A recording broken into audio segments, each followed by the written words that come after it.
a 32-year-old entrepreneur running a successful construction equipment rental business in Phoenix, Arizona, built on his father's legacy. His wife, Victoria, a charming but calculating woman, seems devoted at first, but her true intentions unravel as she schemes to claim Paul's $3.8 million inheritance and business. Guided by their cunning neighbor Stephen Davis, Victoria hires a private investigator, James Murphy, to dig into Paul's finances, believing she can outsmart him in a divorce. Meanwhile, Paul's sharp attorney, William Garrett, stands ready to defend his client's hard-earned wealth, armed with a prenuptial agreement Victoria overlooked. Get ready for a courtroom showdown where greed faces off against wisdom, and loyalty is tested by deception. The first thing I saw was her smile, sharp, deliberate, the kind of smirk that could cut glass. Victoria leaned forward in her chair at the plaintiff's table, her navy blue dress crisp against the polished wood of the courtroom, her blonde hair pinned into a bun so tight it looked painful. And then she spoke. "I'm taking 70% of your millions, including your dad's estate." She didn't whisper it. She didn't confide it. She announced it with the confidence of someone declaring a championship victory, her voice carrying across the room lined with lawyers, clerks, and curious spectators who'd come to watch the spectacle. The words sank into me like cold steel. For a moment, I stayed still at the defendant's table, my palms flat against the smooth surface, my eyes fixed on the judge's bench as though I hadn't even heard her. But inside, my stomach twisted. The gallery behind us stirred, murmurs, a few raised eyebrows, even a chuckle or two from Victoria's circle of friends who'd come to watch her so-called victory lap. Her attorney, a man with slicked-back hair and the kind of smug confidence that thrives on billable hours, shuffled his papers like a card dealer preparing to lay down a winning hand. He didn't look at me. He didn't have to. He thought the case was already in the bag. I glanced at Victoria again. She had chosen that dress on purpose. The one she bought 6 months ago with my credit card, without asking, without caring. It was her important occasion dress. To her, this courtroom wasn't a place of justice, it was her theater. And I was her unwilling co-star, cast as the gullible husband about to be stripped of his wealth. Her eyes flicked back toward the gallery, to where 3 of her friends were perched like vultures, waiting to feast on my humiliation. She gave them a subtle nod, the kind of signal people give when they know the punchline is about to land. They smiled back. I forced my breathing to slow. My father used to tell me, when everyone else is yelling, win by being silent. Sitting there, I remembered those words like he'd whispered them in my ear. Silence was my weapon now. Victoria thought I was cornered. Thought 3 years of marriage entitled her to everything my father and I had built over decades. She believed she had played me like a fiddle, charming me, living off me, and now discarding me for a payout that would set her up for life. She didn't know the truth. Not yet. What she couldn't see, what none of them could see, was that beneath my calm exterior, something had shifted. The fear she wanted me to feel had curdled into something else. Resolve. A cold, unyielding resolve that no smirk, no lawyer, no betrayal could shatter. Because I had been preparing for this day long before she ever set her trap. And what she thought would be my ruin was about to become her downfall. Judge Williams called the court to order. His gravelly voice, worn from decades of hearing liars and opportunists parade through his courtroom, echoed across the chamber. The wood-paneled walls seemed to tighten around us, the air heavy with anticipation. Victoria crossed one leg over the other, her heel clicking against the tile floor. She sat like a queen awaiting her tribute, her fingers drumming lightly against the table. The attorney leaned in to whisper something, and she nodded with a smile so smug I almost pitied her. Almost. What none of them realized, what not even her attorney suspected, was that I wasn't the naive husband they'd pegged me for. I had learned from the man who raised me, a man who knew that trust could be beautiful, but protection was necessary.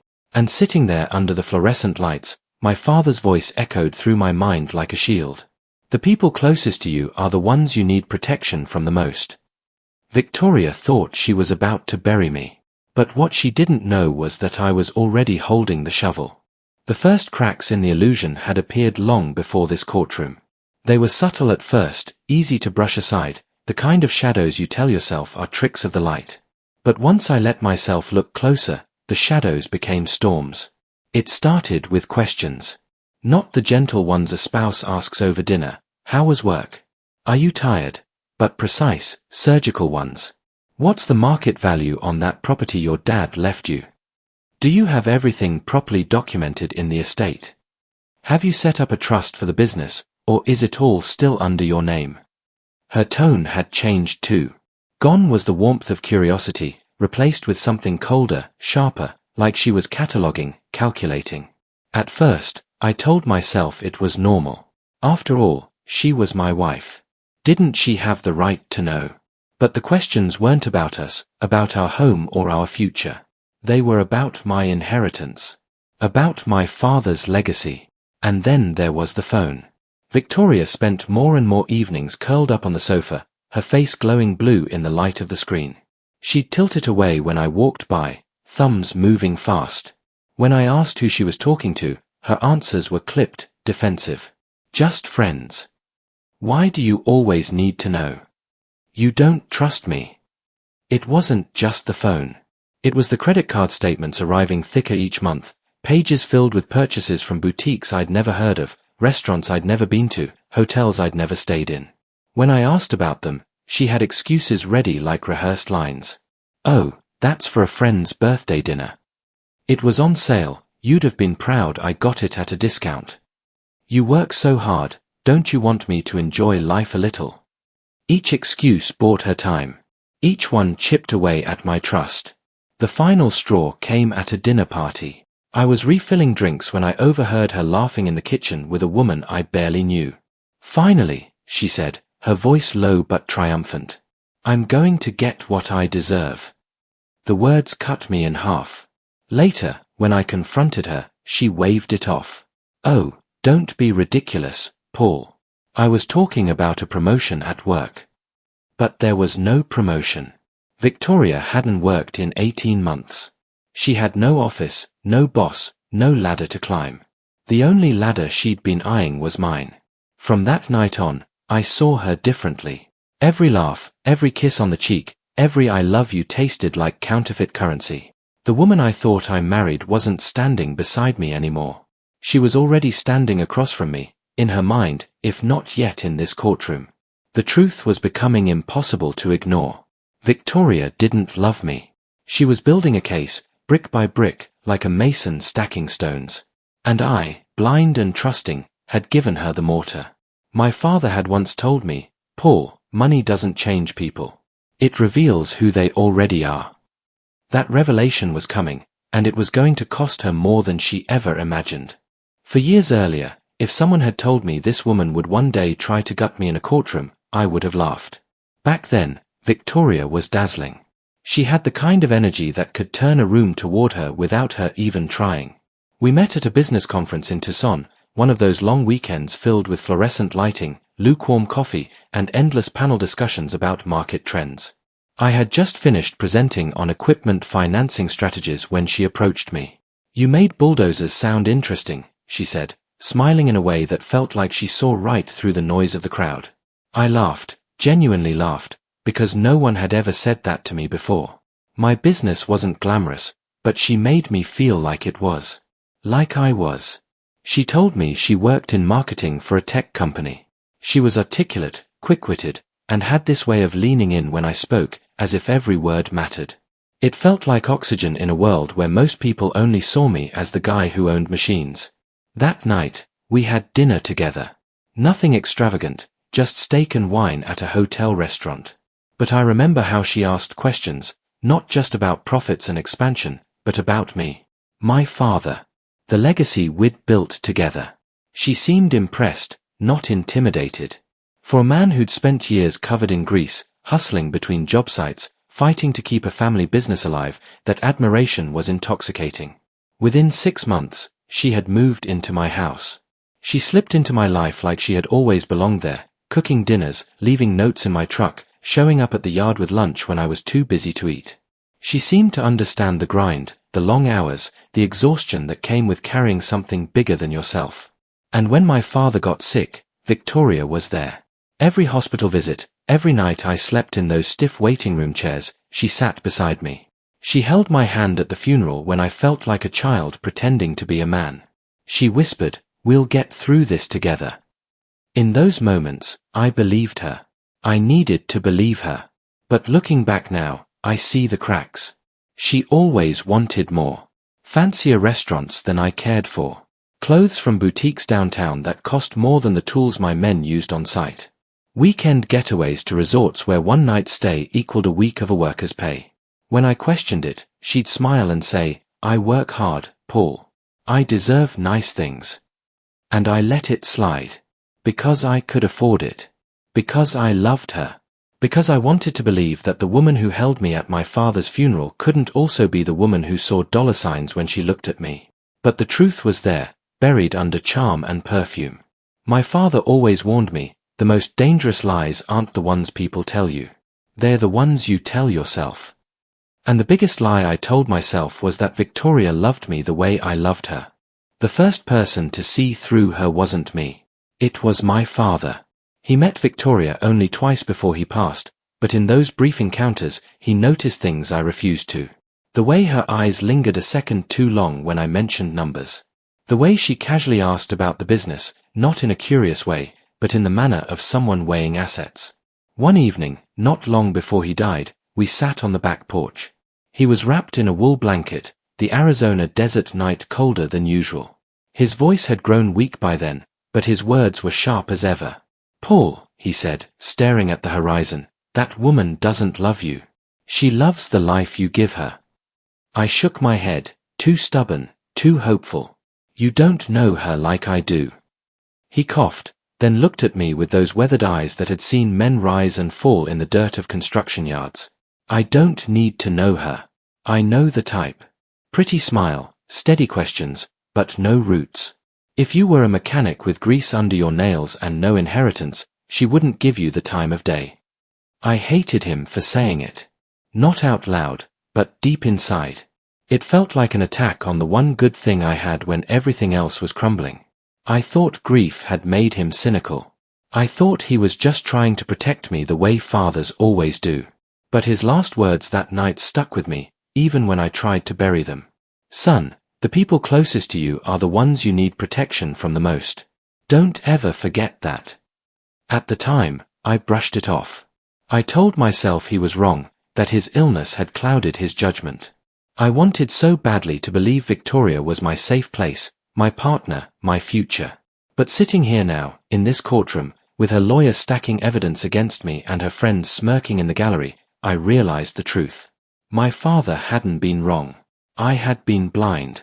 Victoria thought she was clever. She thought she had cornered me, mapped out every angle, every loophole. She thought this courtroom was her stage, her final act, where she'd strip me of everything my father left behind. What she didn't know, what she couldn't know, was that my father had seen her coming long before I did. 2 months before his death, while we sat in his study surrounded by shelves lined with binders and blueprints, he slid a document across the desk. His hand shook, but his eyes were steady. "It's not romantic," he said, "but it's necessary." I picked up the paper. A prenuptial agreement. At the time, Victoria and I weren't even engaged yet. I laughed, uncomfortable. "Dad, come on. Isn't this a little extreme?" He leaned forward, voice low, as if he were passing me the family's last secret. "Son, I've seen too many men lose everything they built because they fell for a smile. This isn't just about money, it's about legacy. What you and I built together doesn't belong in someone else's hands just because she's good at pretending." I didn't want to believe him. But I signed it anyway, mostly out of respect. He insisted I tuck it away, and I did. After Victoria and I married, I never mentioned it to her.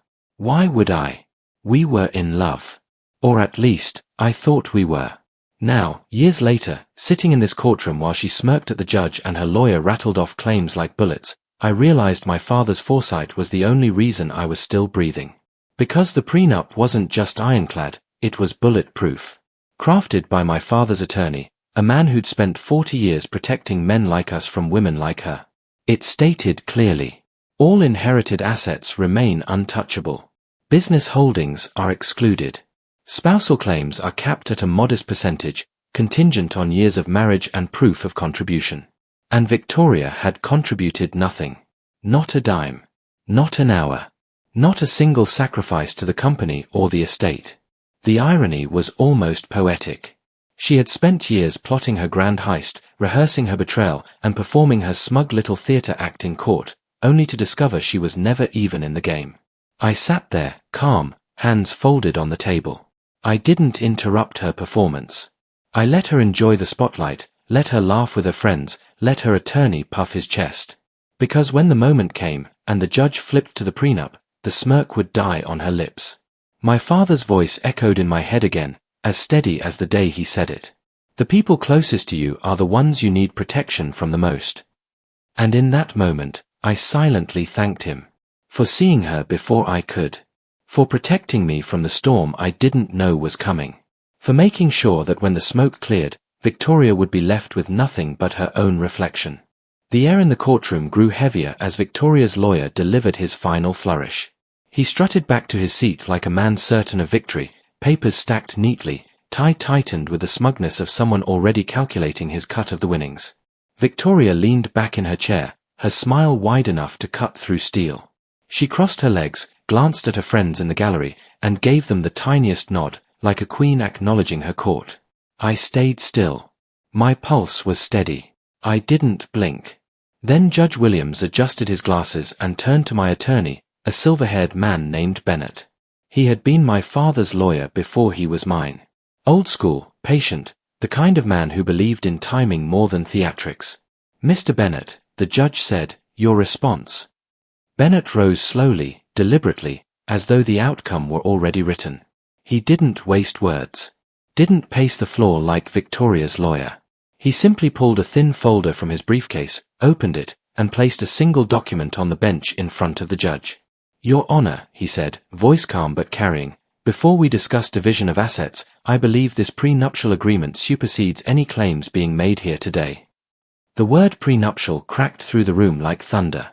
Victoria's head snapped toward me. The smirk slid from her face so fast it was almost comical. Her friends in the gallery leaned forward, whispering. Even her attorney froze, his rehearsed confidence unraveling as he flipped through his papers, searching for something, anything, to counter with. Judge Williams took his time, flipping through the document page by page. His eyes narrowed, his brow furrowed, and then he leaned back in his chair.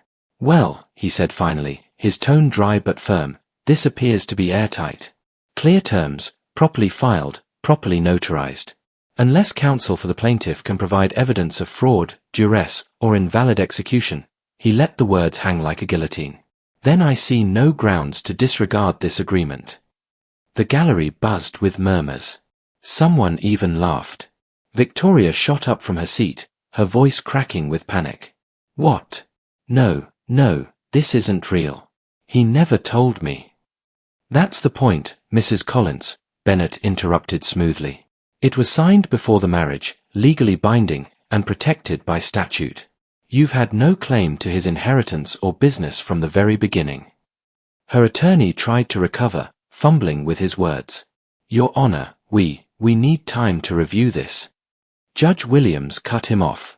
You should have reviewed it before you brought this case to my courtroom. Victoria's hands trembled as she turned to me, her eyes wide with something I hadn't seen in years, fear. Not the coy kind she used to get what she wanted, but raw, unfiltered fear. I met her stare with calm indifference. For the first time, she realized she wasn't the predator. She was the prey. My father's words echoed like a hammer striking an anvil. Don't ever forget, protect yourself from the ones closest to you. And in that courtroom, with her empire of lies collapsing around her, I finally understood the weight of his warning. Victoria had tried to bury me. But it was her own grave she had been digging all along. Silence. That's what followed Judge Williams' words. Not just quiet, but the kind of suffocating silence that crushes a room where every cough, every shuffle of a chair, every nervous breath feels amplified. Victoria's friends in the gallery stopped smiling. Their eager eyes darted between her and the judge, as if waiting for her to perform another miracle. But miracles don't exist in courtrooms. Paper does. Ink does. Signatures do. And mine, tucked neatly at the bottom of that prenup, was the nail in her coffin. Her lawyer leaned toward her, whispering frantically. She shoved him away, her polished mask cracking. You told me I had this, she hissed, loud enough for half the room to hear. The man stammered, tugging at his tie. "Why you never mentioned a prenup?" Victoria's face drained of color. She turned to me, her voice shaking. You planned this." I didn't answer. I didn't need to. The silence was my answer. Bennett remained standing, his hands clasped behind his back like a general who had already won the war before the first shot was fired. "Your Honor," he said smoothly, "in light of the agreement, we motion to dismiss all claims to Mr. Collins's inheritance and business assets. What remains is limited to personal property acquired jointly during the marriage, which, by review, is minimal." Judge Williams nodded. "Motion granted." His gavel struck once, sharp and final. The echo of that gavel was the sound of Victoria's empire collapsing. She slumped back into her chair, trembling fingers clutching the edge of the table. Her smirk, the weapon she had wielded so confidently when she thought she owned me, was gone. In its place was something I'd never seen on her face before. Not anger. Not manipulation. Defeat. And in that moment, I didn't feel joy. I didn't feel triumph. What I felt was colder, heavier. A mix of relief and grief, as if I'd just buried something I once loved but knew had been poisoned all along. My father's voice whispered again in my memory, steady and unyielding. "Better to lose love than to lose yourself." I hadn't lost myself. Not this time. Victoria had taken her shot, but all she had left was the hollow sound of her own ambition collapsing around her. The moment the gavel echoed, Victoria's composure shattered. She leaned forward, palms flat against the table, her voice breaking into a shrill pitch that bounced off the wood-paneled walls. "This isn't fair. He tricked me. He set me up." Judge Williams raised a hand, unimpressed. "Mrs. Collins, sit down. This court does not reward ignorance of contracts." But she didn't sit. Couldn't. The weight of years of planning, scheming, and fantasizing about my downfall had just crumbled in seconds.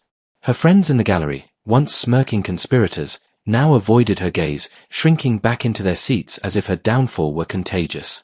She spun toward them, desperate. "Say something. You know what I put up with." Nothing. Not a word. Not a glance. They had come for blood, but when the tables turned, they weren't about to bleed with her. Her lawyer, red-faced and sweating, shoved papers back into his briefcase. He muttered something about further review, but even he knew the case was over. He had bet his reputation on her lies, and now he was trying to retreat before the flames consumed him too. Victoria's eyes darted back to me. There it was again, that raw fear. But this time, layered with fury, betrayal, desperation. "You knew all along, didn't you?" I finally spoke, my voice calm, steady, and quiet enough that she had to strain to hear. "I warned you, Victoria. My father taught me to protect myself. You just never believed I listened." Her lips parted, ready to spit venom, but no sound came. For the first time since I met her, Victoria was speechless. The bailiff approached, gesturing for her to sit. She collapsed into the chair, shoulders hunched, hands trembling. Not the graceful queen she had styled herself to be, but a hollow woman whose performance had ended with the lights still blazing on her. And the audience, her audience, watched as she unraveled. I rose when the judge dismissed us, buttoning my jacket with deliberate calm. The courtroom doors opened, sunlight spilling in. For me, it wasn't just light. It was freedom. For her, it was exposure. Because the world outside that courtroom wasn't hers anymore. No millions. No estate. No inheritance. Just whispers, sideways glances, and the humiliation of knowing that the only stage she'd ever cared about had chewed her up and spit her out. As I walked past her, I didn't look down. I didn't stop. I didn't need to. She had already buried herself. And my father's final warning rang clear in my mind, sharper than ever. Protect yourself, son, even from the ones who swear they'll never hurt you. Victoria had sworn. She had smiled. She had promised. And now, stripped of everything, all she had left was the truth. The courthouse steps were crowded with people that afternoon, lawyers rushing to their next case, reporters fishing for headlines, families clinging to hope or bracing for ruin. I walked down those steps with Bennett at my side, the Arizona sun burning hot against my shoulders. Behind me, I heard the staccato clicks of Victoria's heels. No longer sharp, no longer commanding. Just frantic. She called after me, her voice cracking. "Paul. Wait." I stopped, but I didn't turn. I let her come closer, let the desperation in her voice fill the space between us. When she finally caught up, she looked nothing like the woman who had strutted into the courtroom hours earlier. Her hair, once perfectly pinned, had fallen loose. Her eyes were red, her lipstick smudged. The performance was over, and all that remained was the wreckage. "You can't just walk away from me like this," she spat, though it sounded more like a plea than a demand. "I gave you years of my life." I turned then, slowly, meeting her eyes one last time. "No, Victoria. You took years of mine. There's a difference." Her mouth opened, closed, then opened again, but nothing came. For once, her silver tongue had no script, no spin, no leverage. Bennett touched my arm gently. "Let's go," he said. And we did. We walked to the car, leaving her standing on those courthouse steps, surrounded by people who now saw her for what she really was. Not a queen. Not a victim. Just a woman who gambled everything and lost. As the car pulled away, I looked out the window, the city blurring past. My chest felt lighter, but not in the way I expected. There was no triumph, no satisfaction. Just release. A chapter closed. I thought of my father. Of the nights we spent in his study, of the lessons he drilled into me, of the prenup he made me sign when I was too blinded by infatuation to see the truth. He had saved me from ruin even after he was gone. For years, I resented his warning. Now, it was the only reason I was still standing. Victoria would fade from my life, but the lesson never would. The ones closest to you, protect yourself from them first. As the desert stretched out beyond the city limits, I finally let out a breath I didn't know I'd been holding. And for the first time in years, I felt free. Freedom for me meant ruin for her. The weeks that followed the trial turned Victoria's world into a slow-motion collapse, and I watched it unfold from a distance, not with glee but with the cold clarity of inevitability. Her friends, the same ones who'd filled the courtroom gallery with smug whispers and hungry eyes, stopped returning her calls. Phoenix was a city with a long memory and a short tolerance for scandal. Word spread quickly through country clubs, charity circles, and upscale cafes. Victoria Blake had tried to rob her husband blind, and failed. The designer dresses she once flaunted became a reminder of her arrogance. The credit card bills piled higher than the heels she used to strut in. Her name, once a ticket into elite circles, now sparked raised eyebrows and pitying smirks. When the bankruptcy filing became public record, it was the final nail in her social coffin. Employers Googled her name and found articles dissecting the courtroom drama. Men who once admired her beauty now saw a cautionary tale. She wasn't Victoria, the glamorous wife anymore. She was Victoria, the gold digger who signed her own financial death warrant. I should have felt triumphant. But instead, there was a dull ache, like the echo of a bruise you'd forgotten about until someone pressed it. This was someone I had once loved. Someone who held my father's hand at the hospital, who kissed me at dawn before long workdays, who once whispered that she wanted to grow old beside me. Whether those moments were real or calculated, I'll never know. But what I did know was this: her downfall wasn't my doing. It was hers. Every choice, every lie, every secret text and stolen document, Victoria had written her own ending. As for me, I poured my time back into the business. The hum of diesel engines and the clatter of steel brought me peace, grounding me in something real, something earned. My crew, men and women who had been with my father since the early days, never asked about the trial. They didn't need to. They knew what mattered was that the company had survived intact. At night, though, when the yard lights flickered on and the desert fell silent, I thought about what Victoria had said at that dinner party months ago, that she was finally going to get what she deserved. She was right. She did. Just when I thought the storm had passed, another truth surfaced, one that cut deeper than Victoria's greed. Stephen Davis. My neighbor. My friend. Or at least, that's what I thought he was. He had sat at my dinner table, eaten steaks I grilled with my own hands, and clinked glasses of bourbon while talking about rebuilding his life after his wife left him. I'd pitied him. Hell, I'd even loaned him my trailer when he was moving furniture after the divorce. But all along, He'd been slipping poison into Victoria's ear, whispering strategies, connecting her with his investigator, teaching her how to weaponize the same system that had gutted him. When Bennett told me, I felt something shift inside me, not rage, not even betrayal. Just a hollow, bone-deep disappointment. I drove past Stephen's house one evening, the lights dim, the windows shuttered. He was still there, but quieter now. Rumors spread that he was planning to move, that the embarrassment of his involvement in my divorce had finally caught up with him. The neighborhood had a way of turning cold when secrets spilled into daylight. I never confronted him. What would be the point? He was already living in his own wreckage, a man who thought betrayal was a kind of revenge when really it was just a slow death of character. But his role in Victoria's scheme left me with one unshakable truth: betrayal rarely comes from strangers.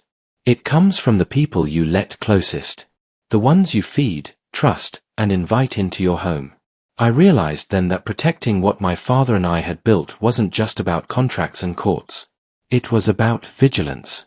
About understanding that envy festers in silence, that weakness in others can turn into daggers pointed at your back. Stephen and Victoria thought they had outsmarted me.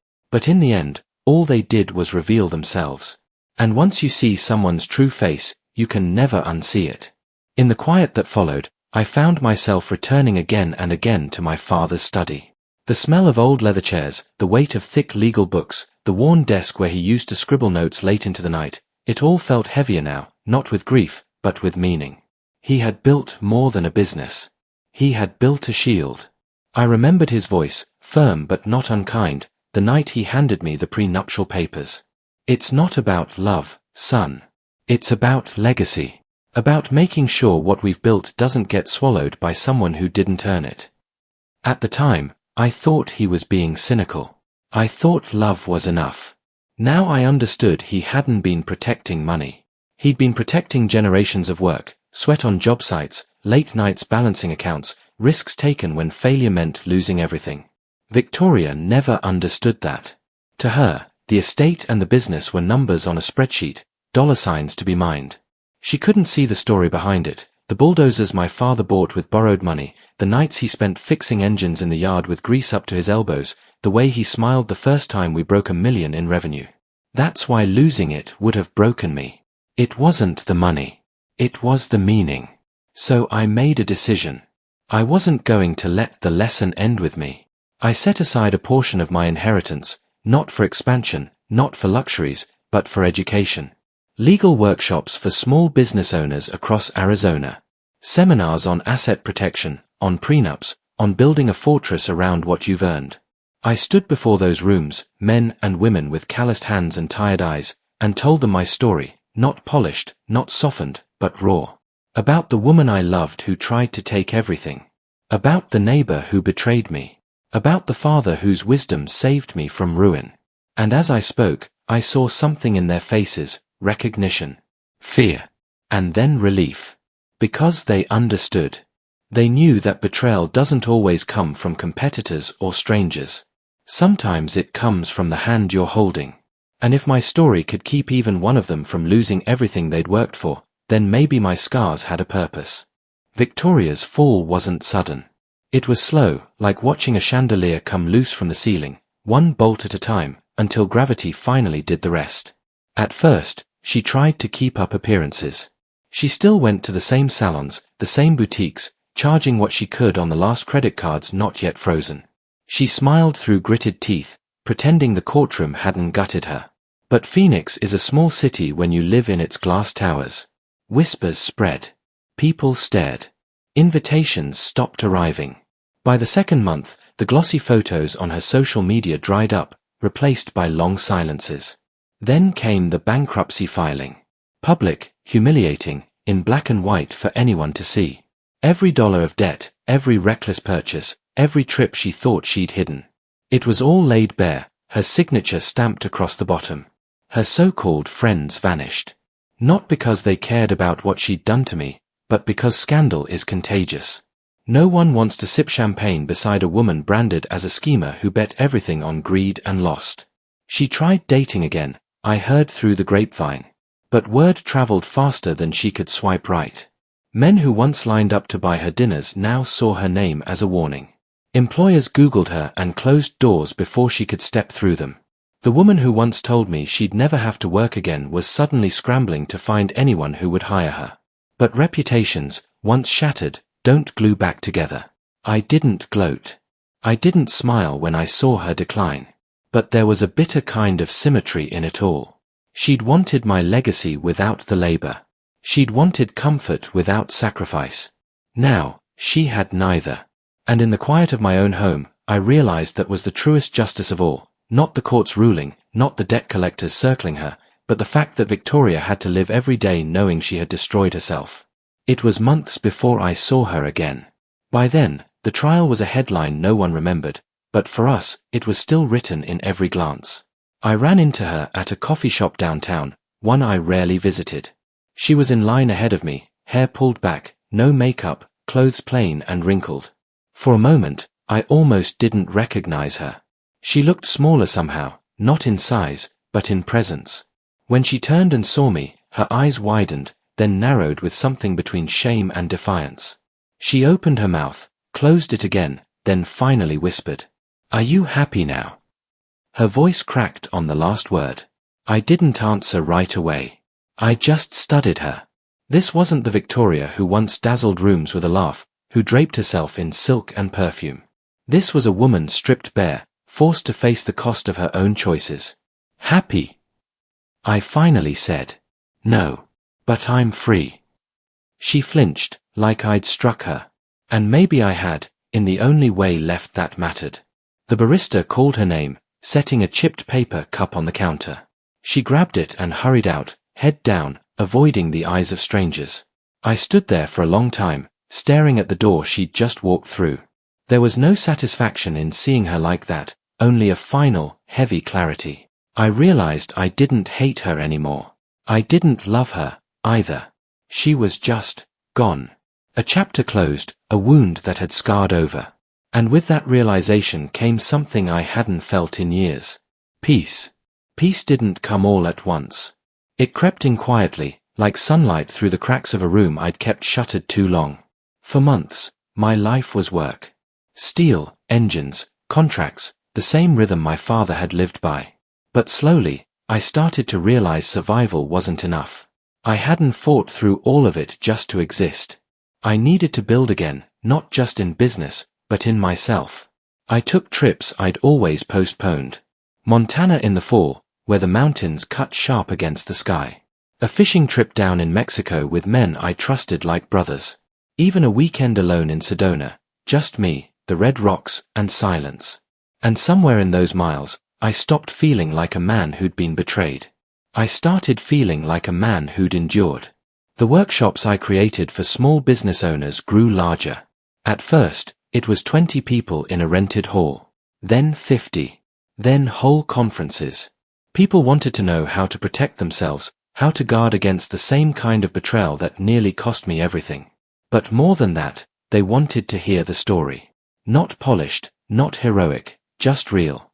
They wanted proof that you could be broken open and still build again. One evening, after a session, a young contractor shook my hand.